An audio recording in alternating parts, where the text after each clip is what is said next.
What kind of car do you drive? Alright, so, what's the guy's car? unfortunately, I don't have projector. Oh, yeah, really no kidding. I won't be able to show all of you, but I have like some of you in the middle here who can kind of see it. But, Well, describe what's happening. I can see through this gap in people. wow. How many of you can see that? Actually see that? Put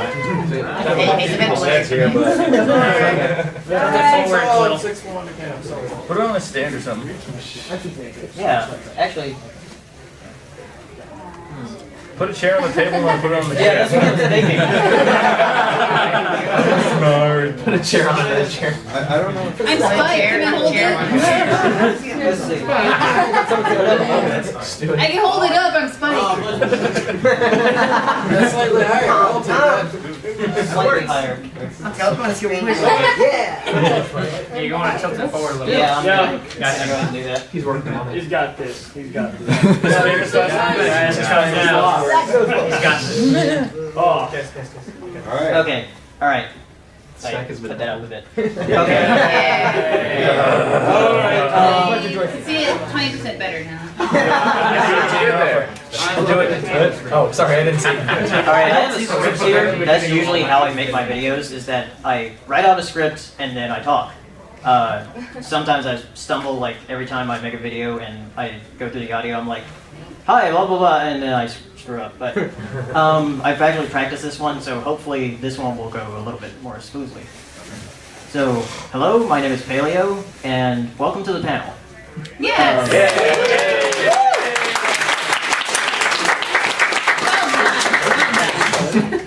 So, and how many of you are here that actually know what I do? Okay, most of you, I guess. My prevalence is mainly on YouTube, where I make video reviews of the episodes, and I also make some different discussion videos. And I also host Brony Breakdown on Everfree Radio every Thursday with Saberspark. Unfortunately, he couldn't make it. He didn't have the money, so. But this panel is about neither of those two things. Yeah. Can you tell me Storm needs to do the season finale? Do what? Can you tell Saberspark Storm needs to do the season finale? Oh, yeah. Yeah, he still needs to do that. But what I'll be talking about today is just bronies in general, but a little bit more in depth. I'll go ahead and give a disclaimer that I'm not a psychologist, sociologist, or even a philosopher, so take what I say with a grain of salt. So, anyway, let's get started. Hopefully I'll remember how many clicks I have to click. So, what this presentation is about is answering 3 questions. Why do we like the show? What defines a brony? And why are others averse to bronies? Each question I could do a whole talk on, but for the sake of time, I'll just see what we can get answered. So, question 1.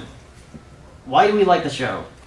Well, let's start with what I call the obvious reasons. These are things that you can apply to pretty much any TV show. Stuff such as writing, animation, music, and characters. I won't spend too long on this part because I'm pretty sure all of you already know the obvious reasons of why you like the show. So, question 1. Wait, I already did that. Okay. Next step. Writing is a big one for me because I honestly think that Friendship is Magic is pretty revolutionary in the way it tells its friendship lessons. The stories that involve morals, well, most of them are told in a way that they're believable yet charming. The show is about solving friendship problems, and unlike other shows with similar goals, Friendship is Magic does it in such a way where you're not hit too hard with the message it's trying to portray. Next is the animation, which is a pretty big one since the show was made in Flash, and it's done in a way that we haven't really seen it before. There are very fluid movements and excellent expressions by the characters, and even some pretty great action scenes. One thing I like to say about the animation is that the characters don't look too static like in other Flash cartoons, something like Johnny Test. The characters in Friendship is Magic look alive. And then there's the music, which consists of some fantastic, catchy original songs, as well as some excellent background music. Honestly, that was the first thing that I noticed about the show when I first started watching it. Because I was thinking, why is this so much better than other kids' shows? But really, the music is just really great. And then the last of the obvious reasons is one that I think is most important, the characters. I think the reason we find the characters so appealing is the fact that everyone who watches it can probably find a little bit of themselves in at least one or two of the characters. For me, it's Twilight and a little bit of Fluttershy. Twilight because I tend to pace around the room a lot when I'm worried or thinking a lot, and because of her mentor relationship with Princess Celestia. I saw a lot of that in me and my professor in community college. And then with Fluttershy, it's pretty much my younger, shyer self, though I haven't really gotten rid of that, as well as my fascination with the wildlife. Anyway, I don't think it's just one of these things that makes people find the show so appealing. It's more the fact that a lot of watchers were surprised by these things being above average in quality in one cartoon that was originally intended for little girls. And from a toy franchise at that. It just wasn't expected. When you expect something crappy and then get something above average, it's a really good feeling, and I think that's why a lot of the people tend to cling to the show when they first watch it. Alright. Oh, by the way, I didn't know that they sold Sundrop in Texas. Yeah, more reason to stay here. Come join us. We have everything. And it's bigger. Yeah. Close enough to us. Alright. Now for what let's see. Okay. Now for what I call the not so obvious reasons. Starting off with colors. If you haven't noticed, the show is very bright and colorful. But it's not really? It's not all pink. Yeah. The logo is pink and Pinkie Pie is pink, but if you watch the show, it's just bursting with color. And it's just very appealing to the eyes. But there's one thing I've noticed about the show, and that's when watching the episodes, there's one color that I don't see a lot of. And that would be the color red. Even if in this picture, the only place you see red is in Rainbow's mane and tail, and a little bit on Applejack's cutie mark. Big Mac. Yeah, I was about to get to that. I'm not sure if that was done on purpose during the design process of the show, but it makes it that much easier to relax while watching it, because red is such an intimidating color to the human mind. Our brain is sort of preconditioned to see red as a warning sign or a sign of danger. Red means stop, blood is red, we just see it as a bad color. That's not to say that the show doesn't use it at all. I mean, Big Mac is red, and there's a lot of red around Applejack's farm. But we expect to see it there because we also associate the color red with apples. Like I said in the beginning of this talk, I'm not a psychologist, so take what I say with a grain of salt. Maybe that's why they made Big Macintosh so mellow. Yeah. Very young too. Alright. Make sure I'm going to the next thing. Character design? Yeah. Yeah, I made it like that. So another not so obvious reason that I actually think is a bit more important than the others is the character design. I think almost all of us can agree that this is a lot more appealing than this. Oh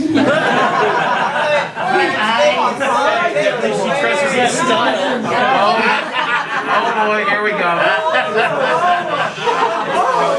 All right.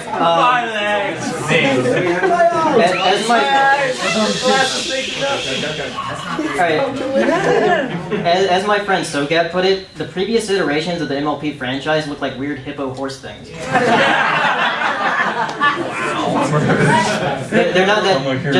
They're just not that fun to look at. While Lord Faust's ponies are a lot more appealing to the eye. Not only that, but when I first started watching, I thought the ponies looked somewhat familiar. Then I realized that when the ponies are facing head-on, they look similar in design to the Powerpuff Girls. Simplistic yet cute. And it's no surprise that they look sort of similar when Faust once worked on the Powerpuff Girls as a storyboard artist to begin with, so she had to draw similarly to Craig McCracken's style. I really like this comparison because you can see how the eyes are a bit more complex on the ponies, but they still have that C-shaped smile that the girls have. And I don't know about you, but I love that. Yes. Now, other than color and character design, there are a couple of other not-so-obvious reasons that are a bit deeper, philosophically speaking. I once made a discussion video on YouTube asking the question we're asking here today. Why do we like the show? I got a lot of interesting answers, but one that really caught my attention was someone who went by the name The Patriot in the comments. He said that MLP appeals to the idea of rational idealism. That is, a way of thinking that acknowledges society's, people's, and the world's faults, but still genuinely believes in the inherent good of people. This may be a bit harder to grasp than the previous reasons I stated, but really it's simple. Ponyville, or Equestria rather, is a place that we all wish our world could be. That is, it still has its problems, but everyone seems to get along fine. We want our world to be their world in terms of society. We may not think it's happening now, but 50 years ago, it was a lot worse. Basically, Equestria, to a lot of people, is a vision for a better tomorrow. Now, just making sure. For the last reason why we like the show, and it's a really simple one. Just that happy feeling we get when watching it. When I first started watching, I couldn't help myself but smile every time I viewed an episode. The characters were great, the stories were great, just everything was great. I think a lot of that has to deal with the time we live in right now, since there's so many problems we're facing that it's just nice to see something so joyous and full of genuine effort to make kids and parents happy that it makes everyone happy. And really, I think that's all that needs to be said about why we like the show. From now on, if someone asks me why I like a show about cartoon ponies, I'll just say, it makes me happy. Sure, I could go into detail with the things I just talked about, but really nothing else needs to be said. So let's move on to the next question. What defines a brony?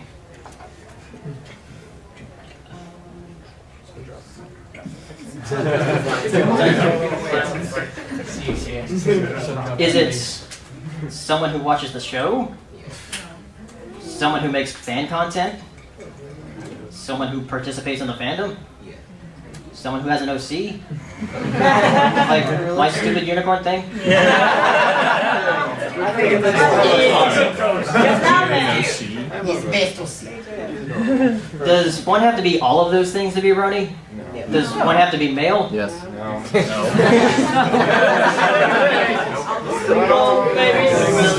Well, I've met a lot of people who fit all of these I met a few people who fit all of these categories and despise the label.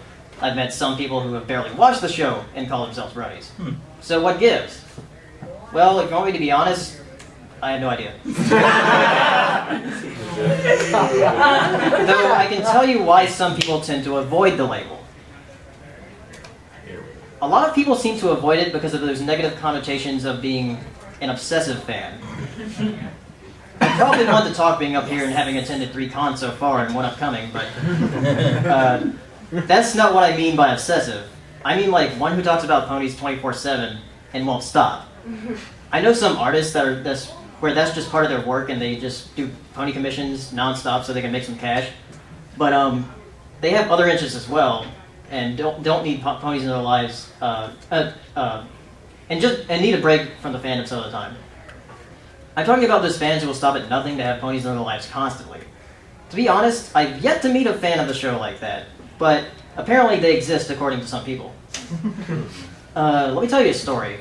When I first found out about the show about a little bit more than a year ago, I was talking to a friend that who was like our common interest with video games. We talked about video games a lot, and I was watching the show and telling him about it. And after I finished the last episode of season 1, I told him, "Well, I guess I'm a brony now." And then that kind of set him off, and he chewed me out just for saying that. But apparently, he had some bad experiences with some annoying fans that called themselves bronies, and he didn't want me to become one of them. But I don't know. I have to admit that I've met some less than reputable people in the fandom, but I know that's not the majority. And then there's what I like to call the negative side of the fandom. Here we go. Gotta take a drink of this one. It begins.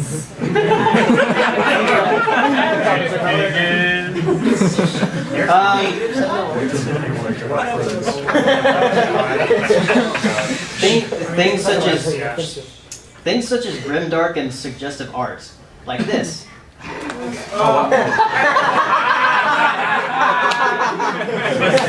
I wouldn't really put that in the presentation. But you see, I put negative in quotations because honestly, it's all in the eyes of the beholder. Yeah. To me, there are 2 negative sides that people don't want to be associated with when it comes to being labeled a brony. there's the part with grimdark and suggestive art, which I don't mind. That's in every fandom in existence. There's, I mean, there's a creepypasta about Ed, Edd and Eddy and how it's like how the cul-de-sac is purgatory or something. Really? That's awesome. Wow. Until they went to school. And then the Rugrats. And then, don't get me started on all the shipping and other fandoms. Anyway, that side with shipping, suggestive art, grimdark, all that doesn't really bother me. And if you don't like it, just don't seek it out. And if you do like it, just don't put it in other people's faces if they don't like it. So, though I do have to remind people that MLP is a show that was intended for a much younger audience, so be respectful. Make sure that if you do suggestive stuff, keep it separate from any regular work you might do and tag it appropriately. Then the other negative side is one that bothers me the most. It's the part where it tends to cause drama. And like with what I said for suggestive stuff, it's in every fandom, unfortunately. We can choose to acknowledge it, or we can choose to ignore it. I, for one, am in favor of ignoring that side of the fandom and just focusing a lot more on the good side. There's a lot of good that has been done by Bronies, and there have been many different charity events, like the Smile album and everything like that. But if you choose to participate in something like that, don't do it because you want to clear up the name of the fandom or something. Do it because you know you're a good person. The fact that it's organized by Bronies is just by circumstance and a lot of good people coming together, united by one interest. Now, let's move on to the last question. Why are people so averse to Bronies? I sort of already talked a little bit about it in the last few slides about why people in the fandom tend to avoid the label. But what about outside of the fandom? Well, I think we have to remember that My Little Pony is first and foremost a toy franchise. It always has been and probably always will be. The fact that it now has a hit cartoon show with such a huge following is just a bonus in Hasbro's eyes. I think that's the main reason why people seem to jump back when they hear that a bunch of adults are fans of My Little Pony. Because it's mainly known as a toy franchise, a little girl's toy franchise, that is. They don't think of it as a cartoon. And if they do, they don't think of a good cartoon. They think of straight-to-video crap. So when you tell someone that you watch My Little Pony, and they're like, "You watch My Little Pony? What's wrong with you?" That's going to be the usual reaction. That's just the straight-up truth. But let's take a look at another franchise and its fan base, and I think actually has a lot of similarities between Friendship is Magic and Bronies. Okay. Let's talk about Trekkies and Star Trek. This is an actual documentary that you can watch called Trekkies. It was made in 1997, and it's about, well, Trekkies. No, it's not other things. I watched this recently, actually very recently. I watched it like a few days ago. And the similarities between Trekkies and Bronies is actually very striking. Like, I was watching the documentary and I was going, "Oh, that happened here, and so did that. We got fans like that, and fans like that, and fans like that." The same thing that happened to Trekkies is happening to us right now. That is, with all the conventions going on, with the guest appearances by the staff, the fan-made projects, the documentaries being made. This is a bit off topic, but when I was watching the film, I grew a bit more confident in how long this fan base might last. Because in the documentary, the actors were talking about how back when it first started, they would do a couple of conventions and said, "Oh, this will only last a couple more years." And then 10 years later, "Okay, it's still popular now, but in a couple more years it will die down." Then 20 years later, "This is going to go on forever, isn't it?" I mean, there are still Star Trek conventions today, even though there isn't a running series on television right now. I think the only difference between Bronies and Trekkies is the content. And even then, the shows sort of have the same kind of appeal. I know this might be stretching it a bit, but going back to that idea of rational idealism. In the film, the Trekkies were talking about how they saw the way the characters interact on screen is how they would like to see the future. Not because of the futuristic technology, but because of the differences between races and the other alien races, and the culture didn't matter. Also, at the conventions that the Trekkies were going to, they didn't care who you were. As long as two people like Star Trek, they could set aside their differences, get together, and just talk about it. I saw the exact same thing happening at the conventions I've been to for MLP. Like I said, the only difference is the content. And the fact that the internet is so prevalent now is just speeding up the development of the fan base. Now, there's one more thing I want to show you before I end this little presentation and start taking questions. SaberSpark is someone I've been talking to since January, and we're pretty much best friends. We both made long videos about the show and the fandom, and we host the show every week. We go to cons together, and we're making a documentary together. Saber may be a really silly guy most of the time, but a lot of people can forget that he's also pretty intelligent too. I mean, he was the first one to make a full-length documentary for the fandom, The Ballad of the Brony. He made it for his Study in Deviance course during college, and it's a really nice video. I want to show you guys a clip from it that I think applies to what I'm talking about involving society's outlook on bronies. So let's pick on Saber and see if this is going to work. Hopefully. Okay. Yes, no, maybe so. It's always the silly ones. There we go. Did it work? Yeah. One. Is that supposed to happen? I don't know. I don't remember You can flip it around so you can Yeah, fix wait. it. I do that real quick. And then flip it around. I think that's I know. Somebody should put the paramedic. It didn't freeze, did it? I don't know. Air 404 just don't know what went on. Bronies inspired a revolution of kindness on the internet, but now face a new threat, the cold reality of the world. Our rise in popularity was turning some heads, and that meant people are going to judge us. But judge us for what? What have we done wrong? It all depends on whose eyes, and that is why deviance is such a fluid concept. There are a few definitions for the word. The simplest view of deviance is basically about stats. Define that anything that varies too widely from the average is deviant. Do you have red hair? Deviant! Are you left-handed? Deviant again! See what's wrong with this approach? Another view sees deviant behavior as a disease. Whenever a person is in violation of a social standard, they are seen as unhealthy. But what is perfect health? And by whose definition? But the best description identifies deviance as a failure to obey group rules. This is kind of ambiguous, but it needs to be. The idea is that deviant people aren't the creators of their acts. Society is. When society agrees upon rules and laws to abide by, they are in way creating deviant acts at the same time. I might find My Little Pony acceptable, but the majority of society will frown upon me because I'm not behaving the way they want me to, and that is to be a male devoid of all sensitivity. So what exactly has a brony done to invoke the wrath of mainstream society? I'll go through the list. First, we enjoy a show that is presumed to be for little girls.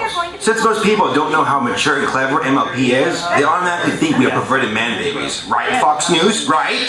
Age can be a huge factor when it comes to deviance. What might be acceptable for one group could be the complete opposite for another, just because of how old they might be. Next, you gotta look at the people who are being attracted to the show. It's kind of hard to give a precise number, but I suspect that the majority of bronies are what you would consider geeks. Now, I'm not 100% sure on this. I mean, I've heard of guys in the military who love the show. But geek culture has evolved, and is more accepted today than in the past. It was only natural that open-minded and accepting geeks would be the first to show interest in My Little Pony. This pretty much means that people who are already watching the show are already deviant in the first place. I mean, let's be honest. Geeks really aren't brains. And again, I could be wrong. The majority of bronies could be bodybuilders for all I know. I've been wrong before. Finally, there's gender. This one is huge. To this day, the sex of a person dictates so much in their life. What, it was like 100 years ago that women actually earned the right to vote. Humanity has this horrible habit of penalizing others for the dumbest of reasons. You like ponies? You're a guy? Well, send this guy off to the mental ward. Yeah, bronies. Another disturbing trend. Yes. Bronies are brothers in ponies. These are grown men who stay home from work and have now started filing for disability like Baby Man because they love My Little Ponies so much, and they like going to chat rooms and discussing My Little Ponies, like, you know, the subtext and plots, that now they cannot work because they've become obsessed with My Little Ponies. Are you serious? I'm serious again. Yes. And we wonder why things are going the way they are in our country. Why can't Canada just take us over with like a wiffle ball bat or a big stick with a nail through it?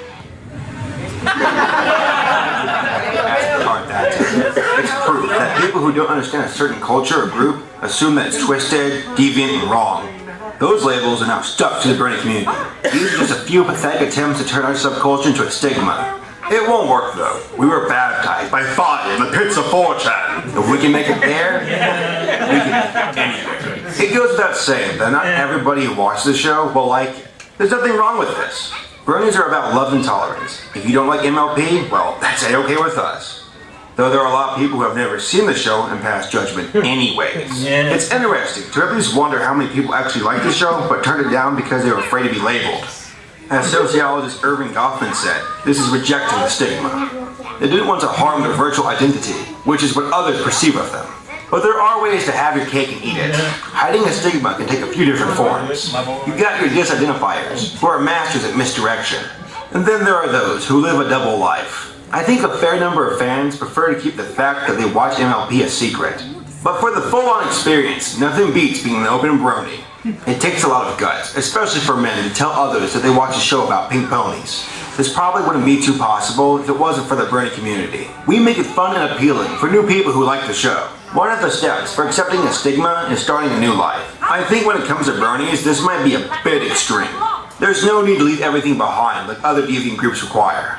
In-group alignment is definitely a factor when it comes to being a Brony. The exhilaration I feel when I run into a fellow fan is just amazing. We can relate to one another, share inside jokes. It's like a feeling of camaraderie is instantly established. Some Bronies tackle mainstream society head-on and create out-of-group alignments. This isn't easy to pull off and takes a lot of confidence. You can't be self-pitying, you can't make normals feel uncomfortable, and you must behave within the boundaries of what is accepted. That means no singing, guys. Each group has their sour apples, though. Oh, hey, Granny Smith! Have you ever seen an evolutionist debate with a creationist? Sometimes it can get plain embarrassing. Ever heard of Rule 34? Talk about 30 for MLP fans. No, I'm gonna stop right here. Bronies, have you ever been called gay for watching My Little Pony? Don't you think it's unfair to both you and homosexuals that someone would judge you like that? Yelling absolutes is a fast track to being a closed-minded person and goes against everything we stand for. Tolerance, my friends, is not the same thing as acceptance. It means you can live in peace with others, despite how different your views might be. Alright.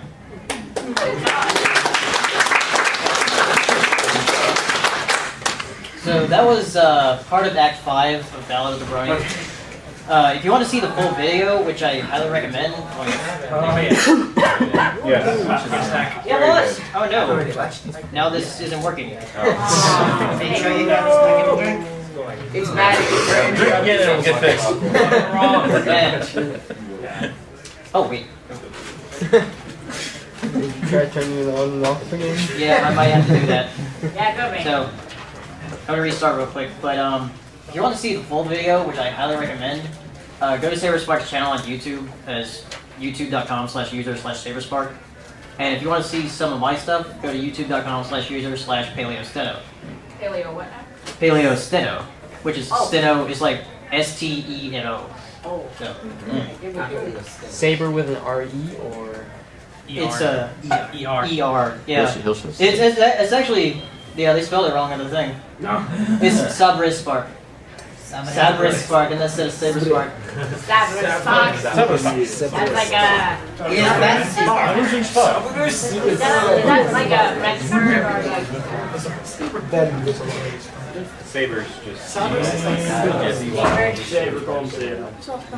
Anyway, so any questions?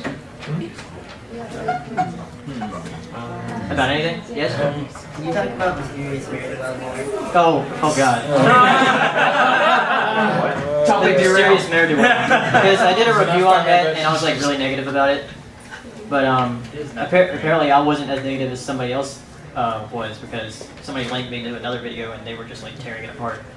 But yeah, Mysterious Ne'er-do-well, I didn't really like that episode because all the other ponies were like acting. I agree with you. Yeah. It's like the only person in character was Rainbow Dash, and then the other ones were just they were acting like dicks. So. Especially Fluttershy was very out of character. Yeah. She just went along with the crowd. Yeah. Let's just fly by. At, Fly by friendship. I read it all. Although it did make it into like your top 7. Yeah, I had it in my top 7 emotional moments with Rainbow Dash, like on the cloud, where she was like lonely. Yes. Okay, cool. I'm not sure when I saw what it was called, but on YouTube there was this PBS sort of video on it. Oh yeah. You saw about the gender? Yeah. They were talking about how a lot of guys who were watching the show were challenging gender types. Yeah. That's why a lot of people were bothered by this, was because like men aren't supposed to buy pink things or like rainbows. Do you agree with that? That it's kind of like the opposite way of men or women wearing pants or taking on jobs? Do you think that's kind of like men are doing the challenging gender roles? Yeah. I think that's. We actually talked about a little bit about that. Saber and I talked about it on Brony Breakdown when that video came out, and we actually got in trouble for that one because we got a strike on Everfree Radio's YouTube channel for putting that up. But yeah, like another interesting thing about Trekkies is that a lot of the attention was because a lot of female fans were fans of Star Trek, and that's what got people so interested in it. So yeah, I think it's like the opposite. So, yes. Two things, like just to quickly point that thing out. In that exact same video, the narrator actually mentions the fact that pink was actually a masculine color up until about the 1920s. Yeah, that's right. So I mean, that kind of like shows that everything's going in a cycle, that everything can interchange very fluidly. Yeah. The second thing was that I was just kind of, one of my friends had posted a video about a song that somebody had did based around Scootaloo. And he had said, this is actually now one of my favorite things about the fandom, is that kind of like the entire show, especially around the CMC, kind of rotates the idea that everybody has that one thing that they're awesome at, and that they should actively seek it out until they find it. Oh yeah. There was a great quote on the top comment was that that it's kind of sad how society just kind of churns us through and turns us like into a bunch of white static images, just kind of shuffling along, and then but the show kind of says, no, you're different. You have this one thing that you're good at. Look for it, find it, and develop it, and it will make you a lot happier. That's great because Saber he always has people coming up to him and asking like, oh, what can I do? And like because a lot of people in the fandom, like, they seem to do something. Like, I do commentary type things, and so does Saber, and we got a musician over there, all of us at once. And then, but like everybody does music something, and because people say they want to do something, and really I think a lot of people just try to find what they're good at in the fandom, because we've actually interviewed some people where, or talked to some people at BronyCon and Everfree where they would do sculptures or drawings and said, this is the first time I've actually ever done anything like this. So you really just gotta try a lot of things out. Yeah. Actually, when the 80s show is like for kids, like the 80s show, like previous and generation. this show is more amazing. It's for teen, it's for me, it's for Vic, it's for everybody. But the 80s is like for kids, Yeah. I've gone back and watched it. It's alright. No, I also have a similar question about the PBS video. Yeah. Now, regarding the Bronies and how they describe them, what are your opinion on how they describe the other fandoms, say Transformers, for example, or other fandoms? I'm not sure. They're because I'm still trying to look and to see what, because this fandom's like a lot different than the other ones. I mean, it does have some similarities, like I was saying with Trekkies, but like Transformers fandom, like I know some people like some of my friends that are also big Transformers fans, but as far as like similarities go, is that what you're asking? No, I was asking how they represented it. How they represent it? Yes. I don't know. I guess Transformers just seems normal to people.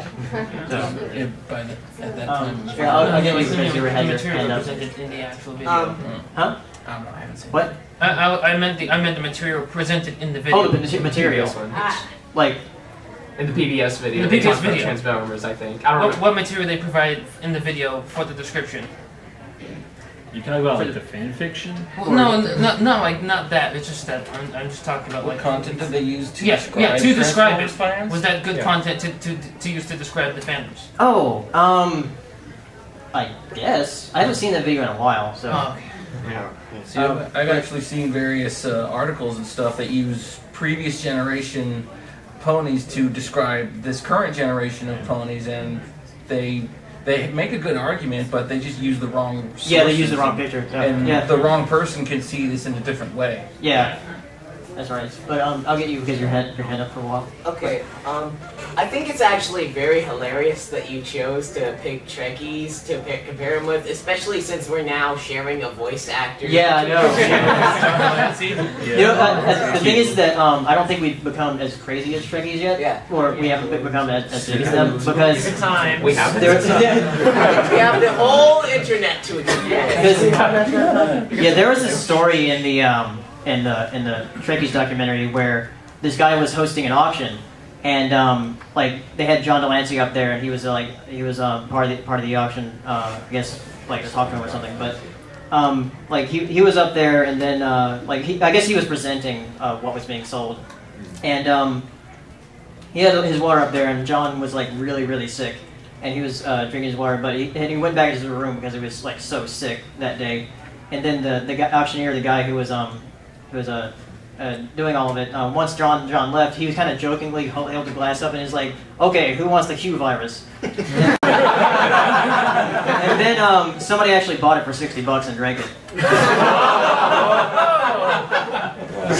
Money well spent. Okay. I want the Q virus.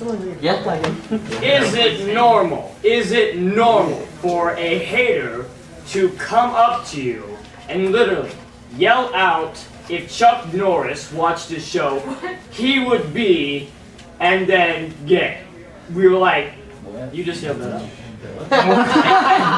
Is that normal? Is that normal for a hater to call Chuck Norris gay if he watches the show? We didn't claim that Chuck Norris was gay, and we acted kind, you know, the normal Brony way. But is that normal? That sounds similar to the Mass Effect thing, like We had times ago, Mark, he's alive. I actually seen lessons that My Little Pony offers today will probably, you know, do pretty well with him, I guess. Yeah. Sure. I'm not sure if I can answer if that's normal. Okay. I know you probably encountered some hate on the internet. I mean, we all have. That's the internet. Of course. As far as real life, have you encountered a lot of hate like in real life? Because people get pretty vitriolic on the internet. But so far, the only thing I've ever heard is somebody said, "I hate Bronies," but the dude's still nice to me. He's still nice to me. I mean, he still talks to me. Yeah, he's not mean to me or anything. He just doesn't like Bronies. But and your experience, have you experienced like any of the level of hatred that like you or other people have experienced like on the internet? Not really. I mean, where I live, there's not really that many of us, and well, now that I think about it, there's actually a lot more of us in North Carolina than I thought. But as far as like if I wear a shirt out in public, people don't really notice. So I don't think I've really experienced any hate in real life. I've actually gotten positive reactions a lot. Yeah. So Oh, really? That's fun. Yeah. Yeah. Somebody showed me their belt the other day because it was like, "It's My Little Pony." I was like, "Oh," and then he's like, "Hey," and he showed me his belt. Okay. Yes. One thing I've heard a lot, and I think they talked about it in that video we saw about like as long as you're not shoving it down people's throats. But a kind of a debate I've gotten into a couple times is what counts as shoving it down people's throat, because I don't think that talking about it at all counts as waving in anybody's face, which a lot of people say that if you talk about it at all, it's stop shoving it in people's face. I'm like, dude, I'm just talking about it. Yeah, that's what happened with my friend. I was just talking about this story because he was kind of like acting like that's what I was just like talking about it, and he was like, "Come on, I'm not forcing you to watch it." Yeah. Straight me down. So, yes. I have two things to say actually. First off, I am a studying psychologist, and one thing earlier you were talking about, you were comparing the previous generations to this one. One thing I can say is the eyes. The eyes are extremely important part of. They say human body language makes up 90% of all speech and communication. Well, the eyes in that 90%, the eyes are at least 1 or 2/3 of that body language, because you can tell so much from a person's eyes. Yeah, like in a video I did called Top 7 Emotional Moments of Season 2, number 2 was when Celestia tells off Twilight, and like Twilight's eyes are like just moving back and forth like she's completely shocked. It's like being taught down by your teacher. And the second thing I wanted to say is I found it extremely hilarious that PBS managed to make the Transformers fandom seem weirder than our fandom. Well, to be fair, our fandom hasn't gotten assaulted by my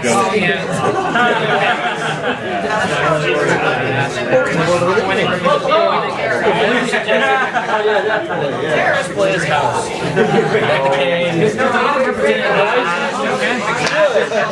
That is a great idea. There you go. You know he would do it.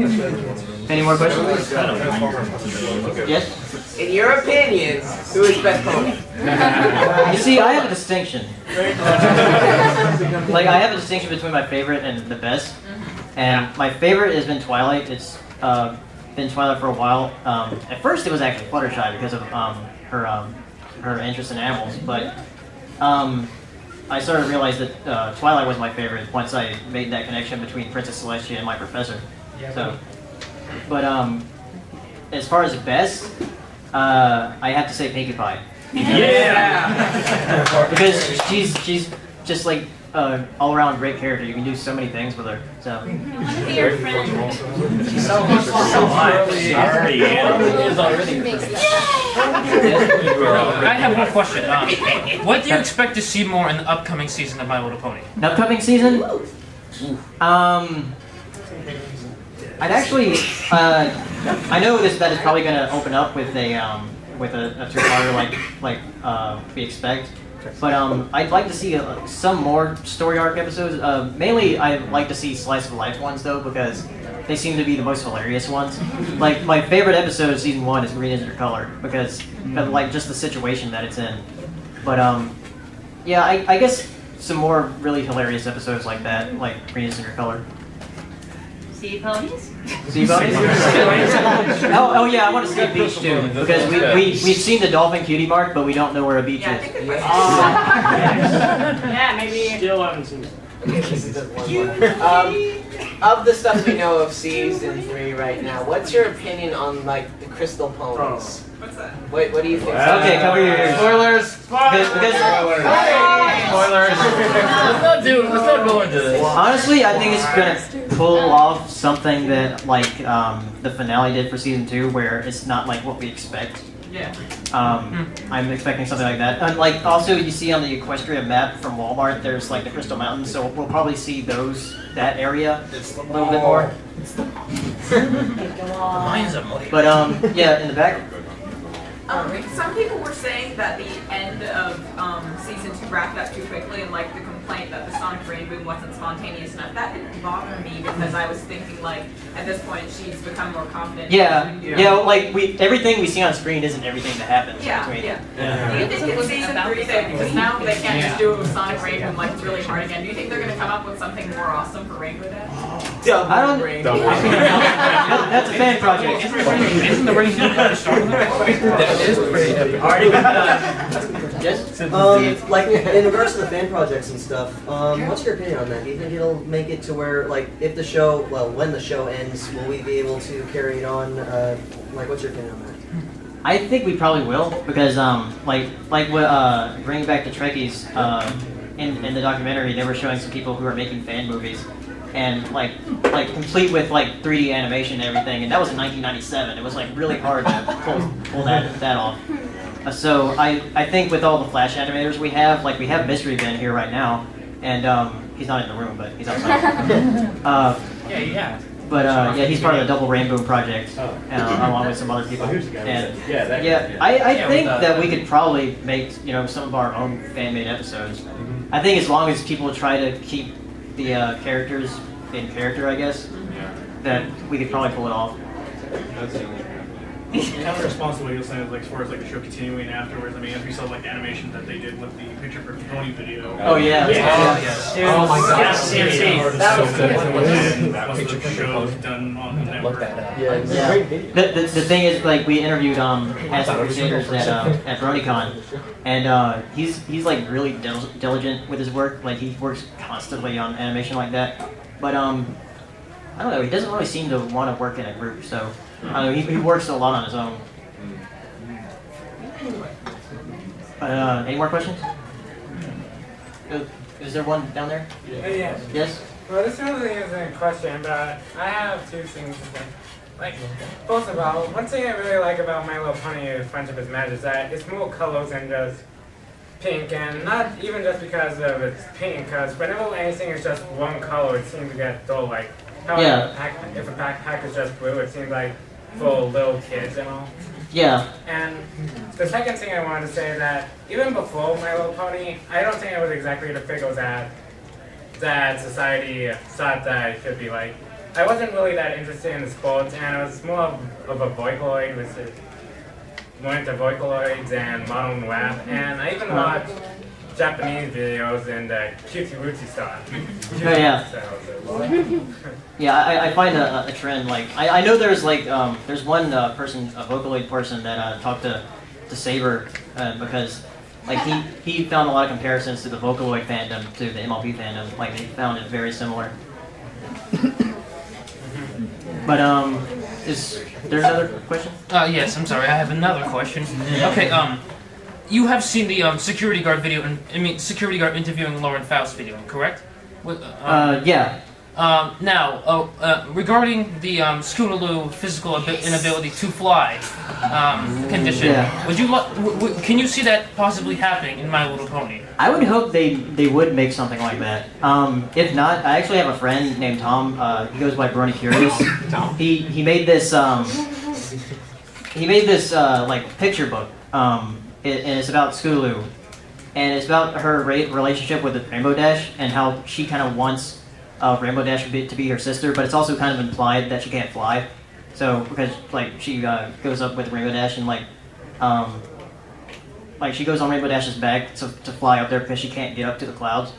But yeah, it's a book called Sisterhood Slighted. You can find it on DeviantArt, and it's like a full 70-page picture book.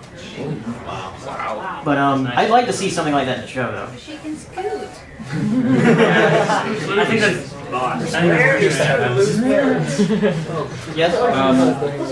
Okay, you probably answered in another show, but yeah. What's your take on the whole Derpy Hooves controversy? And do you think? Yeah, I have answered it before, but really, she like I just like to say that, you know, even if if Derpy wasn't part of the show, it'd still be the same show. So I don't think it is quite as important as people are making it out to be. But it's still kind of bad that they changed it, but we still have the original scene at least. I mean, we can watch it or watch it, the version without it. Yeah. I don't think she's going anywhere. No, she's not going anywhere. She'll still have the same eyes. Yeah. I think they'll probably just keep her like a Where's Waldo type character, which is best because Like they're putting her in the official merch now. Yeah. Yeah, I mean, they do have her participating in things, like in Hurricane Fluttershy, she was part of the Pegasus, doing the tornado thing. She was in Night Ride. Yeah, she was in Night Ride 9 too, She was in the Snow Globe. Yeah, in the Snow Globe, that was great. She was in the bomb during the Yeah. What? On Celestia's Oh my God! Yeah. Coloring The artist. Oh wow. Yeah, like I know that. Let the shipping commence. Okay, That ship is Celestia X door. Alright, I gotta go. So thanks for coming out.